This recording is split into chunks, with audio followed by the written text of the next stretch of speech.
Very good morning from India. Michael O. Johnson, thank you very much for being here. And I know that quite a few of us are looking forward to this session because we'd get your insights on how you're perceiving our country and exploring the power of direct selling here, and of course your interface with Indian consumers and their habits. I can't help but say that there is someone standing behind you, and he's one of my favorite footballers.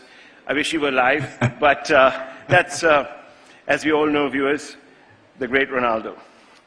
Well, Mr. Johnson, let me begin by asking you a very straightforward, simple question. What role can public and private sectors play in improving people's overall health? There's been a huge emphasis in India on this sector, and you know that the Modi government has performed quite well on the back of the COVID pandemic. Of course, we got off, like everyone else did, to a spluttering start, but then after that, with the vaccine program, we got around to immunizing crores of Indians, almost 200 crore Indians, and that is a record in itself. So health very much in the ether. How does that impact economic growth, the well-being of a public? Raul, let me start first by saying good evening from Los Angeles, and thank you very much for having me at the Times Network India Economic Conference. It's an honor and a pleasure for Herbalife and for me to be with you tonight and today and this morning in India. Good afternoon, I guess I should say. I'm going to start off with a story, and I'm basically, part of my life has been with a storytelling company, Disney, and now with Herbalife, and our distributors are out telling the story of economic health and economic wealth and opportunity that they can build in people's lives. When I was trying to entice a gentleman who was the 17th Surgeon General of the United States to join Herbalife, he came to California, and I picked him up, and we went for a drive. We saw our science center. We saw our product development center. We met with scientists, doctors, PhDs in different areas. He's very impressed. But he turned to me and said, Michael, look, I am on a lot of boards. I'm very busy, and this is Dr. Richard Carmona. He said, I just don't have time, frankly, for another board. And I said, okay, that's fair. But why don't you spend a day in the field with me? Why don't you come out and see how our distributors impact people's lives on a very local basis? So what we did was we went to what is called a nutrition club, and they're all over India, and they have been a substantial part of our economic model and the economic prowess that's put into the marketplace by distributors. And we went in, and it was very humble. It's not elegant. It was not, it's not fancy by any means. But they were serving shake, tea, and aloe in that club. And they were having a community built around that. People were going out for walks in the afternoon. They were talking. They were working on weight loss, weight management, and nutrition in their lives. And Dr. Carmona, I said, well, we've got about a half an hour in here. But he dragged on for at least an hour. And he was engaging, talking to people, spending time with them. And he was taken by it. And we got out in the car, and Dr. Carmona is a former military man, Surgeon General of the United States. And he grabbed me, and I thought, uh-oh, what's going to happen now? And he said, do you know what you have here? And I looked at him, and I was trying to anticipate how to answer the question. And I said, you tell me. And he said, you have a distributed healthcare platform done by individuals who are entrepreneurs, and I want to be part of this.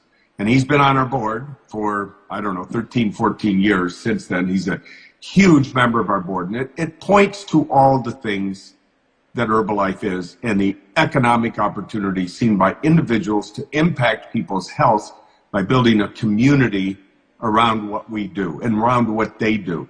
And the world that we're living in right now is in such horrendous need for good health, horrendous need for focus, and we've gotten it through the pandemic. So many marketplaces have said, holy heck, we have got to deal with, I used a nice word there, and we got to deal with a health issue here that's gigantic. And the pandemic, unfortunately, impacted a certain sector of all of our societies worse than it impacted another, and those who were not as healthy as they should have been. No, those who were not looking after their nutrition the way they should have been. Now, it hit everybody. Let's not kid ourselves. But the opportunity for an individual to have an impact in their society, especially in India, for our marketplace there, which is phenomenal, we've got it. So I hope that's not a long-winded answer to your question, but it gives you an example of the impact our company can have in people's lives on a daily basis, and the impact it can have in a distributor's life. And I've followed and I've read about Prime Minister Modi's plan around, self-reliance, and this is what we're all about. This is our wheelhouse, right where we are. Not long, but comprehensive, and comprehensive is always welcome. Impressive growth, of course, in the sector. Mr. Johnson, especially over the past couple of years, and I think it's because we've all become aware of how precious life is after the pandemic. What are the other reasons really for the pickup? I mean, yes, the pandemic was obviously a catalyst, but is it self-awareness? Is it a greater appreciation for the bounties of life and the need to be healthy, to appreciate them? Where does this come from? Well, you hit on it. People want to be around longer. I'm a new grandfather. That I look in the mirror and go, what happened to all the years? But I'm a new grandfather. I have a wonderful woman in my life. I have all the reasons to live a long life. I have all of them in front of me.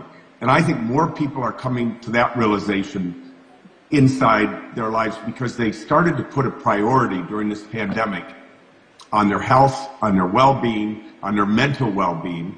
And I want to talk about in a minute, we have another epidemic, it's called loneliness out there, which interestingly enough, I think we're addressing too. But this opportunity right now, and the reason people have come to this, is that they see their lives right now in a different scope than they saw it before this pandemic. Things got narrowed down very quickly. We got put in a capsule of our own life, if you will.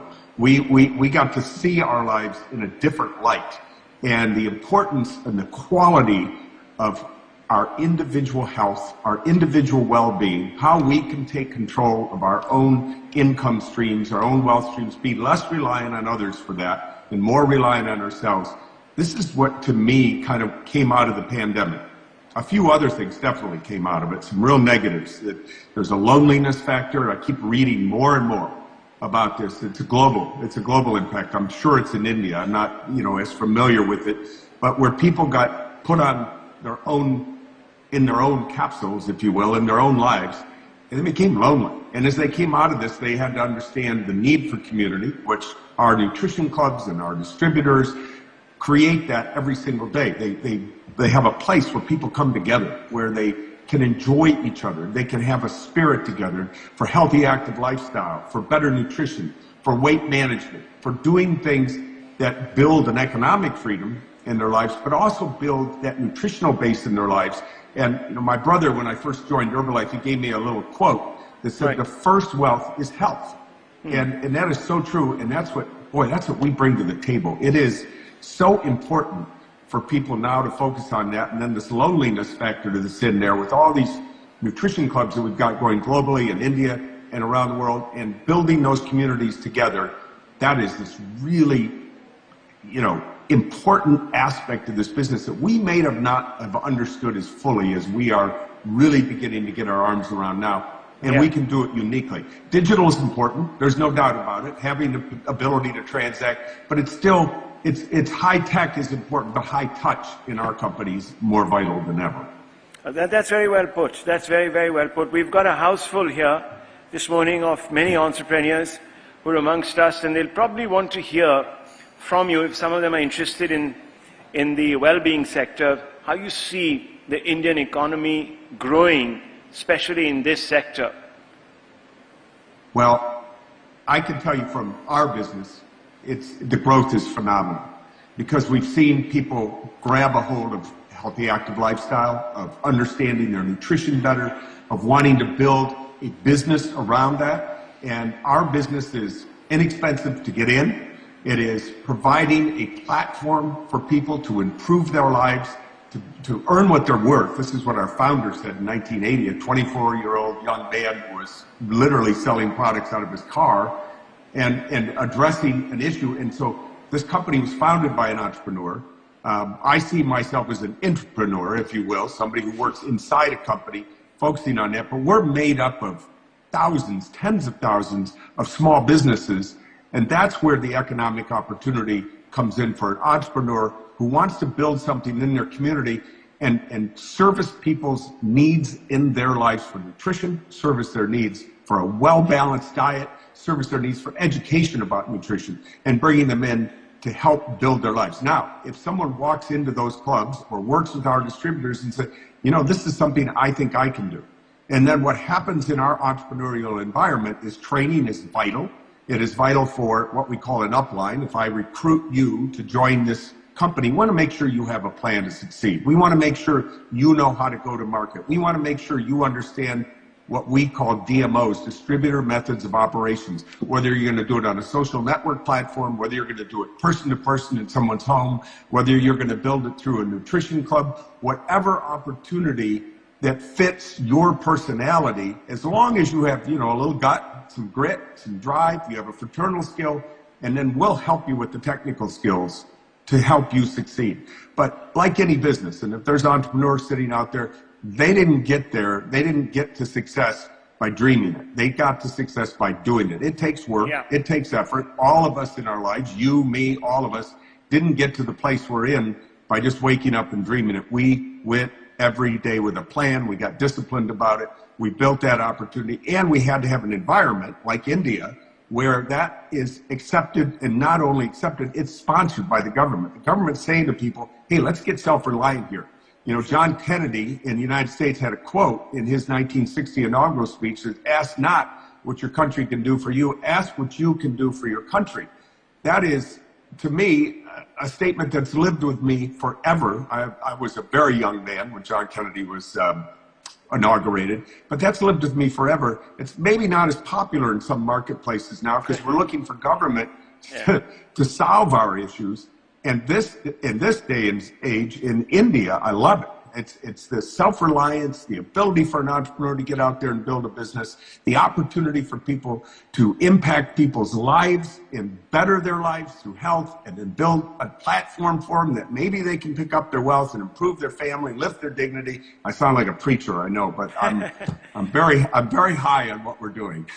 Well, you're certainly at least living the talk, because my final couple of questions, I know it's getting late in your part of the world and I don't want to hold you up, but you were talking about the fact that in India we've got this conversation going about being self-reliant. Actually, the government sort of calls it empowerment, and the concept of handouts, the Prime Minister has been talking against it, and he's saying that, look, I'm going to give you stuff that is going to enable you.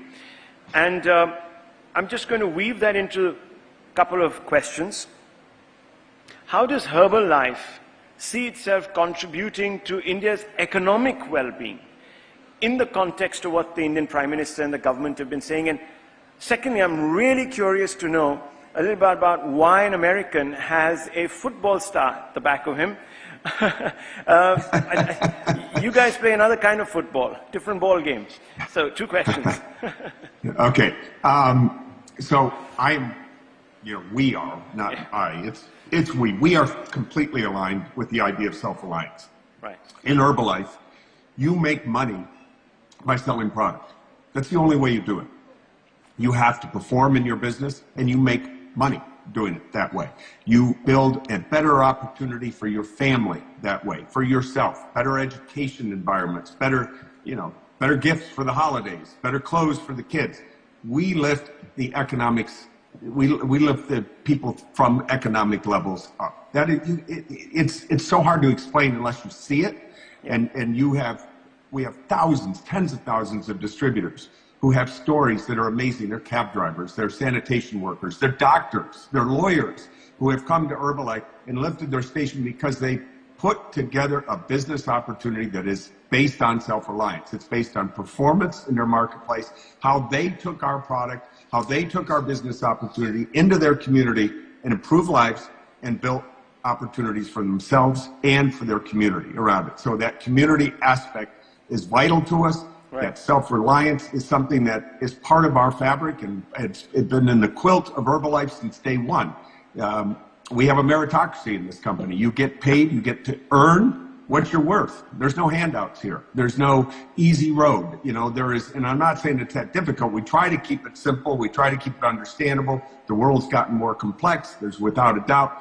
But if somebody wants to come here and build their life, they can do it. All of the tools are here for them to do it. They have to add a little perspiration, a little inspiration, a little aspiration, and they can go forward with it.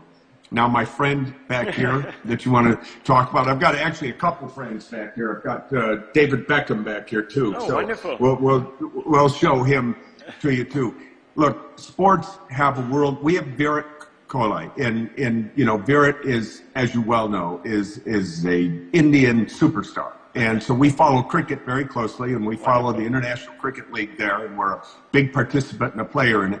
What we've done is that there's a couple things that really get people on the same page: music and sports. Right. You know, you have a favorite song, I've got a favorite song, you got a favorite team, I've got a favorite team. Cristiano Ronaldo is a spokesperson for us on a global basis because he's a product user. We have a product named after him, CR7. Oh, wow. And that product he helped develop with John Heiss, one of our top scientists in our company. We went and spent time with him. We tried to understand his workouts. We tried to understand who he is as an individual. And we've been with Cristiano a long time. He's been with us. We've been with him. Yeah, we pay him without a doubt, but he's authentic. We don't want somebody who's out selling products that are, frankly, don't speak to who we are. I don't want to take any other companies on, or, you know, sugar water or anything like that. We'll leave that for others to decide. But he is authentic. And so we follow him very closely. He follows us.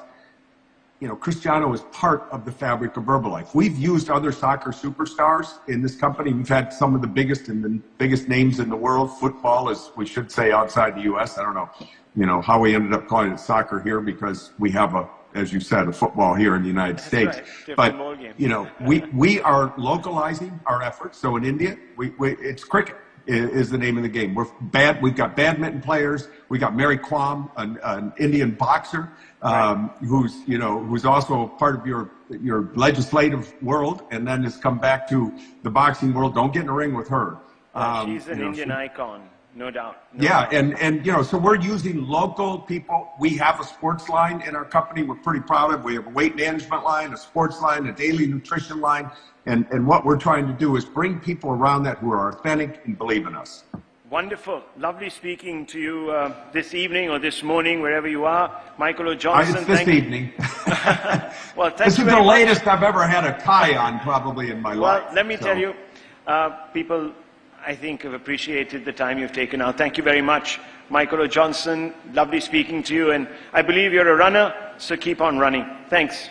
I'm a biker. I love to bike. So well, there you go. I'm going to be in India in a couple of weeks. I don't think I'll be on a bike there. It's a little warm from what I hear. So. Be nice to see you. Raul, thank you, my friend. Thank you very much for having us. Lovely talking to you. Bye-bye. Good night. Good luck, everyone. Thank you. Thank you.